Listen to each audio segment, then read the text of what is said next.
He invited his maid to a Christmas party for one cruel reason: to humiliate her in front of the city's most powerful people. He was a billionaire. She was just an employee. At least, that is what he believed. But the moment she walked into that glittering ballroom, something shifted. The whispers stopped. The music felt distant. And within minutes, the man who built an empire was forced to confront the one thing money could never buy. What she did next did not just silence the room. It changed his life forever. Stay with me.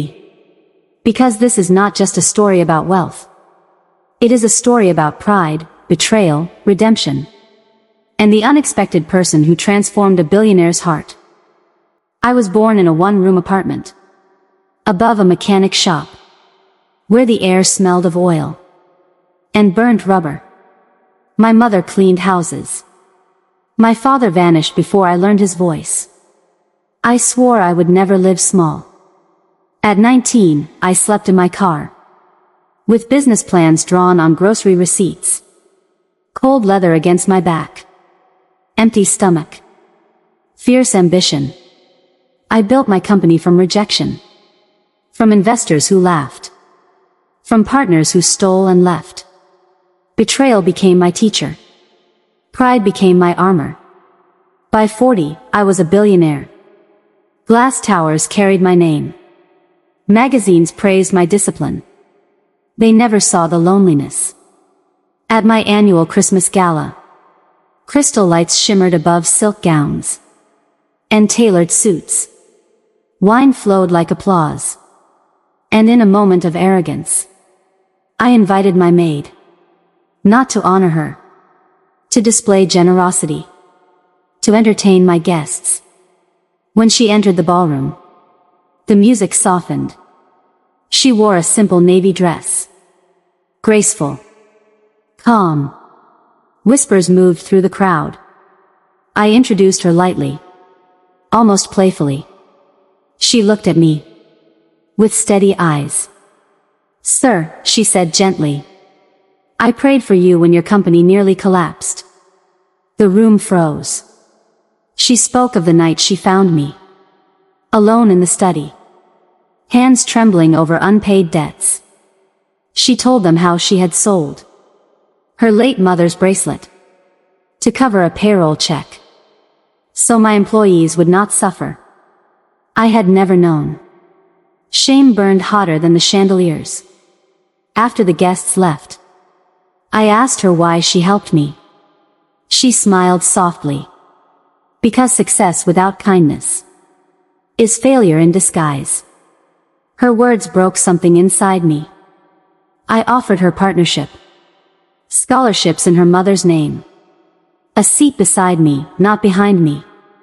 Years later, she became my wife. And tonight, as I prepare to tell the full truth about how much of my empire was built on her quiet sacrifice, the ballroom is full again. Investors, executives, media. They expect celebration. They do not expect confession. I stand beneath the same chandeliers that once reflected my arrogance. My palms are steady now. She stands beside me. Not in uniform. Not in silence. In strength. I owe my success, I begin. To the woman I once underestimated. Murmurs ripple across the room. I speak of the night my accounts were empty. Of the humiliation of near collapse. Of the payroll I could not meet. I tell them how she sold the only heirloom she had left. A thin gold bracelet her mother wore every Christmas. She never told me. She protected my pride while preserving my people. My voice tightens. I called myself self-made, I say. But I was carried. The silence is different tonight. It is not shock. It is awakening. I announce a foundation in her mother's name. Ownership shares for every domestic worker. In our properties worldwide. Education funds. Healthcare access. Her fingers tremble in mine. Later, when the crowd thins, I ask her a question I have feared. Why did you stay? I whisper. After seeing who I was? She studies me carefully. Because I also saw who you could become. The words settle deep. Outside, snow begins to fall. Soft. Quiet. Cleansing. For the first time in my life, wealth feels light. Not because of what I own, but because of what I understand. Yet as we prepare to leave the ballroom, my assistant rushes toward me with urgent news about a decision that could undo everything we have just built. My assistant's face is pale. The board has called an emergency vote, he says. They want to block the foundation. They say it threatens shareholder value. The old anger rises. Sharp. Defensive. I look at her. She does not panic. She does not plead. She simply nods toward the exit. Let them speak, she says calmly. Truth does not tremble. The next morning, the boardroom feels colder than winter outside. Long table. Polished wood. Tight expressions. They accuse me of emotional leadership. Of risking billions for sentiment. I listen. Then I stand. You invested in my vision, I say steadily. This is the evolution of that vision. Charts are presented. Risks outlined. Threats implied. One director leans forward. If you continue, he warns, we will remove you. The words land heavily. For years, this chair defined me. Power. Authority. Control. I glance at the window. Snow falling gently over the city. I remember the warehouse. The hunger. The bracelets sold in silence. If leadership costs compassion, I reply quietly. Then it is too expensive. Gasps circle the room. I place my resignation letter on the table. I would rather build something honest than rule something empty. The vote is delayed. Confusion spreads. Hours later, news breaks across financial networks. Investors react. Employees react. And then something unexpected begins. Messages pour in. Thousands of them. Workers pledging loyalty. Shareholders supporting reform. The board calls again. Their tone has changed.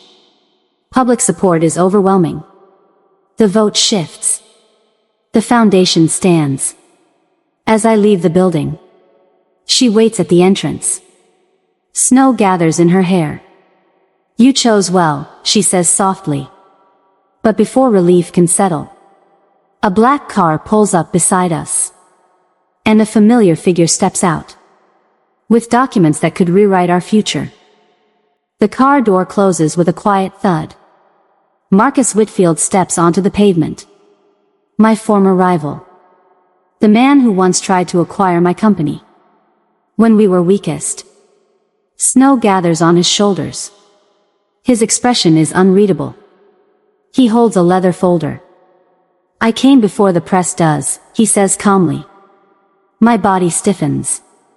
Old battles return in memory. Hostile offers. Legal threats. Cold interviews. I am not here to fight, he continues. I am here to invest. He opens the folder.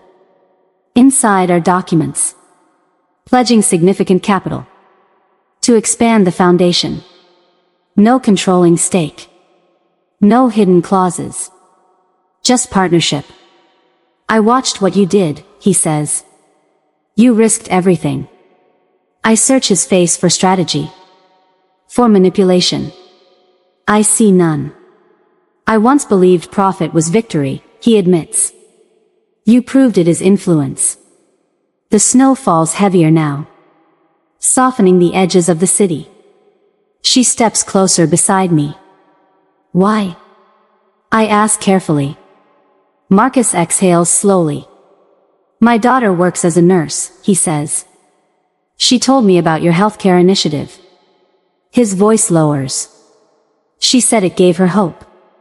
Something shifts in me. Not triumph. Not pride. Understanding. Influence spreads farther than ownership. I extend my hand. This time, there is no rivalry in the gesture. Only possibility. He shakes it firmly. Cameras begin to gather across the street. The world will soon know. But as we stand there, in the quiet snowfall, I realize the greatest transformation was never in the markets, or the headlines, or the valuation of my company. It was in the man I became. The moment I chose humility over ego. And yet, as we prepare to announce this new chapter, she leans toward me and whispers something that makes my heart race once more. She leans toward me, her voice barely louder than the falling snow. There is something I never told you. My heart tightens. Not fear of scandal. Not fear of loss. Fear of truth. She takes my hand, guides me away from the cameras, beneath the soft glow of a street lamp. Years ago, she explains, when my company was drowning in debt, another investor had approached her privately. He offered money, stability, security for her future. On one condition. She would convince me to sell, to surrender control, to abandon the employees who believed in me. My breath turns shallow in the cold air. You never told me, I say quietly. She shakes her head. You needed courage, she replies. Not pressure. She had refused the offer, risked her own stability, trusted in a man who at that time barely trusted himself. The weight of it settles inside me. Every success I claimed, every battle I celebrated, she had stood unseen, between me and collapse. You believed in me. Before I deserved it, I whisper. She smiles gently. No, she says. I believed in who you were becoming. The cameras flash in the distance. Marcus waits by the car. The city hums with anticipation. But in that quiet circle of light, none of it matters. Because I finally understand. That strength is rarely loud. It is patient. It is faithful. It is willing to sacrifice without applause. I pull her closer. Snow melting against our coats. We build the next chapter together, I tell her. She nods. Yet before we step back toward the world, her eyes search mine, with a seriousness that tells me, the next decision we face will demand even more than courage. Her eyes do not waver. We cannot stop at charity, she says softly. We must change the structure. The words settle heavier than snow on my shoulders. Change the structure. Not donations. Not seasonal generosity. Ownership. Policy. Opportunity at scale. You mean expand globally, I ask carefully. She shakes her head. Deeper than that. Profit sharing written into contracts. Education built into hiring. Transparency in every division. It is ambitious. Radical. Threatening to old systems. Investors will resist again. Competitors will attack. Markets will question stability. I feel the familiar pull of caution. Then I remember the warehouse. The bracelet. The resignation letter placed on polished wood. I will stand with you, I say. She smiles, but her voice remains steady. Not with me. Beside me. The distinction humbles me. We walk back toward Marcus. Toward cameras. Toward headlines waiting to be written. I announce the next initiative publicly. Global Worker Equity Standards. Mandatory education funds. Transparent wage reporting. Reporters fire questions. Some skeptical. Some inspired. Stock tickers will react by morning. But something unexpected happens first. Employees begin sharing stories online. Gratitude. Pride. Hope. Other companies take notice. Some criticize. Some quietly inquire how to replicate it. Momentum builds like a rising tide. Later that night, alone in our home, I sit in silence. The house is warm. Peaceful. For the first time, wealth feels less like accumulation and more like responsibility fulfilled. She joins me on the balcony. The city lights shimmer below. We have changed a company, I say quietly. She looks at the horizon. Now we change an industry. And as I watch the skyline that once defined my ambition, I realize the next chapter will test not our courage, but our endurance. Endurance arrives sooner than expected. Within months, resistance grows. Competitors call our model unrealistic. Analysts predict decline. Anonymous articles question my motives. The pressure is steady. Not loud. Not explosive. Just constant. Contracts stall. Partnerships hesitate. Advisors suggest retreat. One evening, I find her in the study, reviewing reports beneath a single lamp. Fatigue rests gently on her face. We can slow down, I tell her. We have already done more than most. She closes the folder. If we stop when it is hard, she replies softly. We teach others to do the same. Her faith is not dramatic. It is disciplined. We begin traveling. Factories in rural towns. Offices overseas. Community schools funded by our shares. I shake hands with workers, who now speak with confidence. I meet parents, who can afford medicine. I see students, studying under lights that did not exist before. The numbers fluctuate, but the impact deepens. One night, in a distant city, after a long meeting with skeptical investors, I confess a quiet fear. What if this costs everything? She looks at me with calm certainty. Then everything was never the goal. Her words steady me again. Years pass. Other corporations adopt similar policies.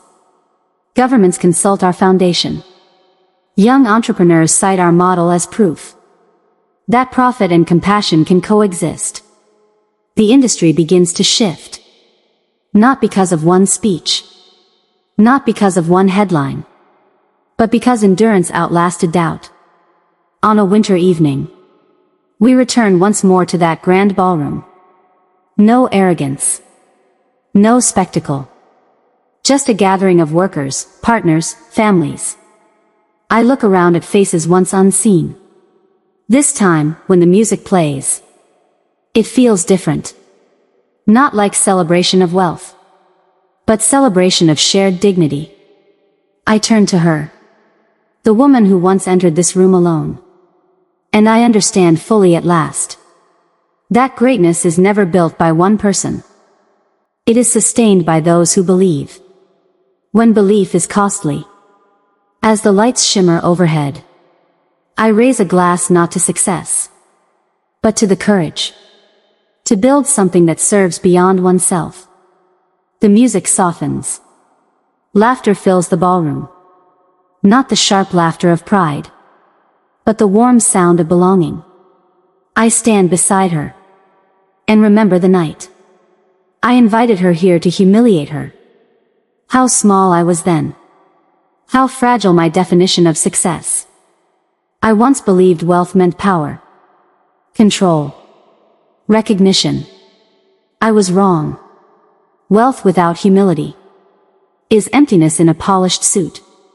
Strength without compassion is weakness in disguise. She taught me that. Not through speeches, Not through demands. Through quiet sacrifice. Through unwavering belief. Through love that asked nothing in return. When my company nearly collapsed, she protected my employees. When my ego swelled, she anchored my character. When fear whispered retreat, she chose courage. And because of her, our success became shared. Our profits became purpose. Tonight, as I look across the room, I see workers who are now owners. Families who are secure. Young leaders rising with integrity. That is the true return on investment. Money can build towers, but character builds legacies. If my journey has taught me anything, it is this. Never underestimate the quiet strength standing beside you. Never measure a person by position. And never confuse wealth with worth. If this story moved you, if it challenged you, if it reminded you of someone who believed in you before you believed in yourself, then carry that lesson forward. Lift someone. Stand for integrity. Choose courage over comfort. And remember, the greatest success in life is not how high you rise, but how many hearts rise with you.